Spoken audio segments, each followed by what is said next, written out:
Assalamualaikum warahmatullahi wabarakatuh. Di video kali ini aku akan ngejelasin mengenai model pembelajaran based learning. Di samping video ini sebagai konten, video ini dibuat untuk memenuhi salah satu tugas akhir semester dari Ibu Feni Nurfadilah selaku dosen mata kuliah model strategi pembelajaran bahasa Indonesia. Selamat menyaksikan.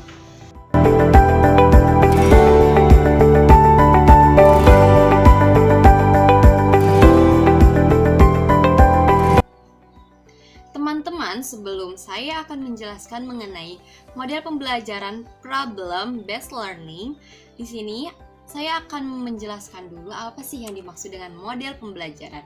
Jadi teman-teman, model pembelajaran ini sama halnya dengan dalam dunia fashion. Ada model Korean style, ada model bohemian, dan sebagainya. Nah, di dalam pembelajaran juga ada berbagai model atau ragam istilahnya ya. Nah, jadi model pembelajaran ini adalah ragam yang digunakan pendidik dalam proses belajar mengajar. Disebutlah model pembelajaran. Kemudian, apa sih yang dimaksud dengan model pembelajaran problem-based learning?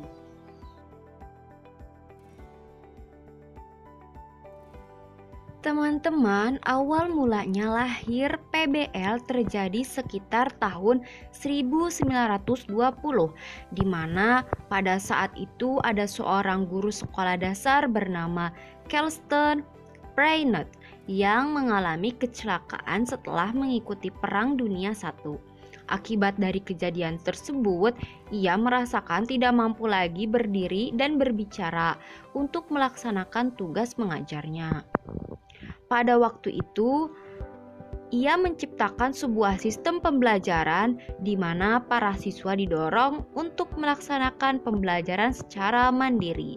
Oleh karena itu, ia berusaha mencari cara yang dapat dilakukan untuk melaksanakan tugas pokoknya.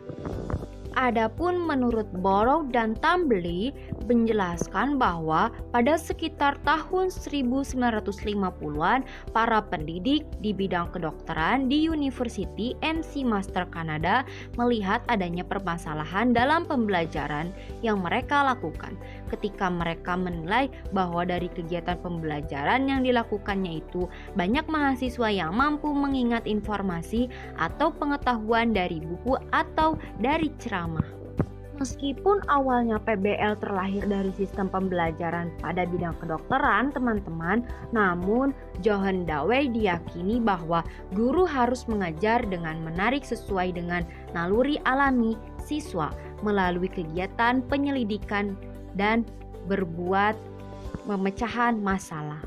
PBL ini diyakini adalah salah satu model pembelajaran inovatif yang sesuai untuk semua jenjang pendidikan dan untuk semua pelajaran. PBL merupakan model pembelajaran yang menjadikan masalah sebagai titik total paling penting dalam pembelajaran. Dengan demikian, teman-teman, pembelajaran berbasis masalah atau problem-based learning merupakan model pembelajaran yang sudah lama dikembangkan para ahli dalam rangka menanamkan kebiasaan pada para siswa untuk senantiasa berusaha mengatasi permasalahan yang mereka hadapi. Pembahasan kedua mengenai landasan PBL.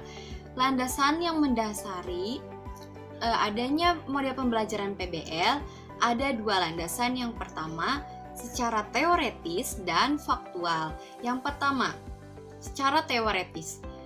Landasan PBL secara teoretis ini dikembangkan karena model pembelajaran problem-based learning ini dipercaya berfungsi sebagai pengembangan keterampilan metakognitif dan kognitif siswa, serta pendidik tidak hanya menilai siswa dari segi akademis saja, namun selama proses belajar. Yang kedua, mengenai landasan faktual PBL. Landasan faktual PBL ini ada beberapa landasan ya teman-teman, nanti bisa dibaca di sebelah sini. Saya akan menjelaskan 3 saja. Yang pertama, landasan PBL ini karena model pembelajaran based learning ini bisa meningkatkan keaktifan siswa di kelas dibandingkan model pembelajaran tradisional yang hanya berfokus kepada guru atau teacher center learning. Yang kedua, siswa lebih aktif lagi dan lebih bisa berpikir secara kritis dan bekerja secara mandiri ataupun kelompok.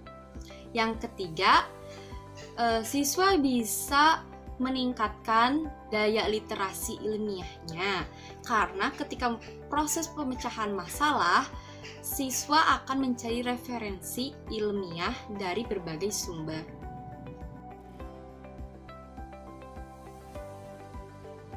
Teman-teman, pembahasan yang ketiga mengenai prinsip-prinsip pengembangan PBL. Apa sih prinsip-prinsip pengembangan PBL? Di sini ada 9 prinsip, namun saya akan menjelaskan 3 saja. Kalian bisa lihat di sebelah kiri saya. Yang pertama, prinsip pengembangan PBL ini, masalah merupakan titik awal proses pembelajaran. Mengapa sih kok masalah yang menjadi titik proses awal pembelajaran? Ya karena namanya juga problem based learning gitu. Jadi si pembelajaran ini awalnya itu dari suatu pemecahan masalah gitu. Pendidik memberikan masalah atau apa ya istilahnya, clue gitu, misteri istilahnya ya secara modernnya kepada siswa supaya si masalah ini bisa diselesaikan oleh siswa atau dipecahkan ya, pemecahan masalah gitu. Nah, makanya prinsip yang pertama ini, pengembangan PBL ini, yang pertama, masalah merupakan titik awal proses pembelajaran. Yang kedua, pembelajaran berbasis aktivitas. Artinya, dalam pembelajaran ini sangat melibatkan sekali aktivitas siswa karena siswa di sini sebagai center atau pusatnya. Yang ketiga, mengenai pembelajaran berbasis kelompok atau kolaboratif. Jadi biasanya pendidik membagi secara berkelompok dalam suatu kelas tersebut dan kemudian pemecahan masalahnya ini dilakukan secara berkelompok. Yang sebagiannya bisa kalian lihat di sini. Pembahasan yang ketiga mengenai karakteristik PBL. Nah, karakteristiknya itu apa aja sih? Yang pertama, karakteristik PBL ini pembelajaran harus berpusat pada siswa. Mengapa demikian? Karena pembelajaran ini diberikan kebebasan kepada siswa untuk memilih topik yang menarik. Yang kedua, pembelajaran harus terjadi pada kelompok kecil di bawah bimbingan tutor. Tutor di sini artinya pendidik. Jadi, apa sih tugas tutor atau pendidik di dalam model PBL ini? Jadi yang pertama, memberikan pengetahuan kepada kelompok, arti kerjasama. Yang kedua, mendorong umpan balik atau stimulus dan respon terhadap kelompok. Yang ketiga, membimbing kelompok untuk menetapkan masalah pembelajaran.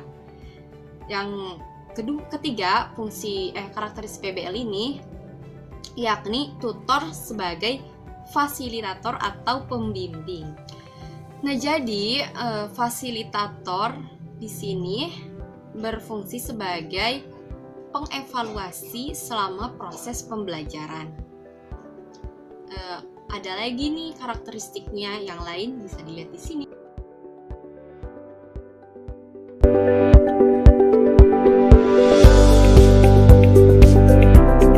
Pembahasan yang ketujuh mengenai alasan mengapa sih kita harus menggunakan model pembelajaran problem based learning.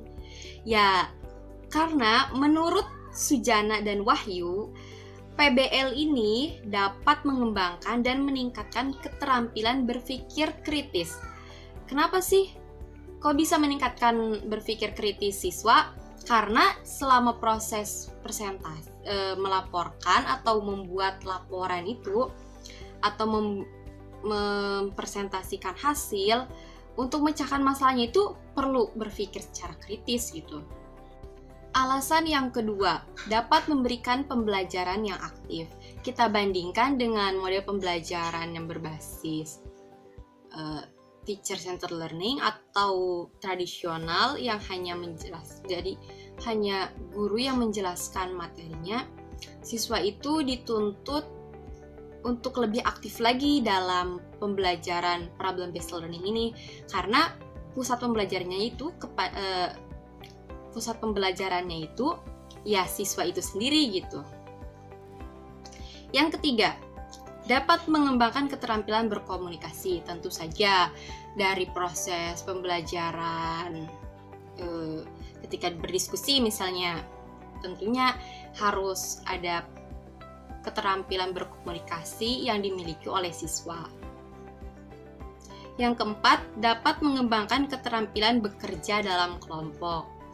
Nah, sebagaimana yang telah dijelaskan dalam karakteristik PBL ini, bahwa PBL ini bersifat kolaboratif atau kelompok. Jadi siswa dituntut untuk bisa bekerja sama dalam suatu kelompok itu gitu, untuk mencapai tujuannya.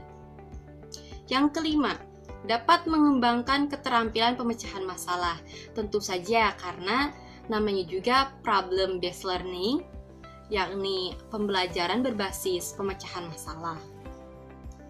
Teman-teman, di samping PBL ini memiliki kelebihan, ada juga loh kekurangan yang dimiliki PBL. Apa saja sih kekurangannya?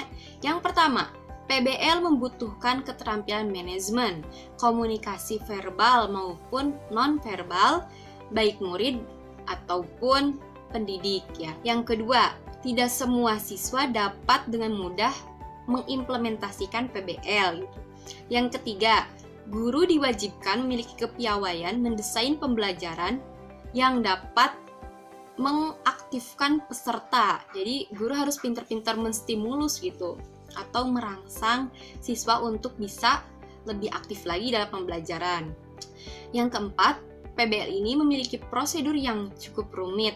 Yang kelima, PBL ini jarang digunakan loh di sekolah dasar. Tentu saja kan namanya juga masih anak-anak ya. Ya mungkin saja sih kalau diterapkan di tingkat kelas 6, kelas 5 itu masih dibilang bisa gitu. Nah, itu dia teman-teman mengenai penjelasan model problem based learning. Semoga bermanfaat. Wassalamualaikum warahmatullahi wabarakatuh. Jangan lupa like, comment, subscribe, dan share ke teman-teman kalian. Bye-bye.